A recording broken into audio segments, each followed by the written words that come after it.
You're not gonna believe this story. We dropped out of our PhD program in psychology, pissed off our parents. This made me so nostalgic, and it's so crazy because I think I was at this same breakfast.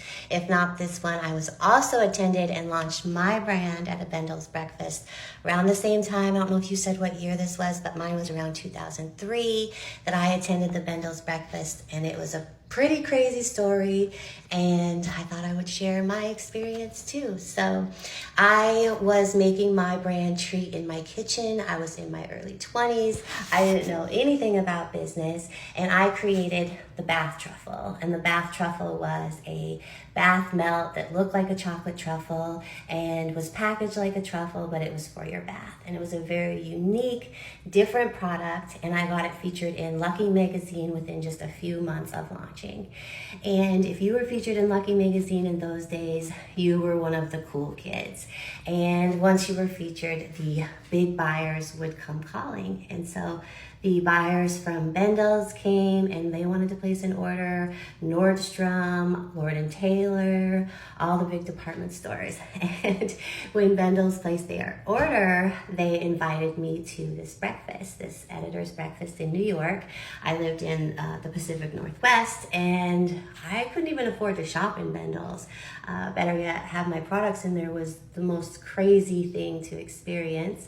And so I went to New York. It was a bit of a disaster because I was trying to find a new manufacturer, and that's another story, but it almost messed up the whole deal. And I had to stay up for 48 hours straight making treats for Bendels and overnight them and get on a plane. And I arrived the night before, and at 7 o'clock the next morning, we had the Bendels breakfast.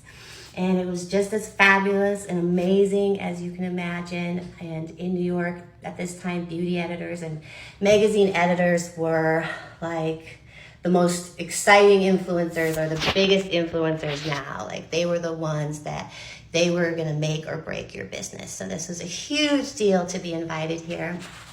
And the editor that had featured Treat in Lucky Magazine actually came up and introduced herself to me at this breakfast. She said she loved the product so much that she didn't just feature it once, she featured it twice, which she did. They featured it in the December issue and I believe the April issue. And this launched my brand, and here we are 20 years later, multi-million dollar company, and it all started with Lucky Magazine and this Bendels breakfast. So it made me feel really nostalgic hearing your story, and I'm so happy you shared, and just made me think of the old days. So thanks for sharing.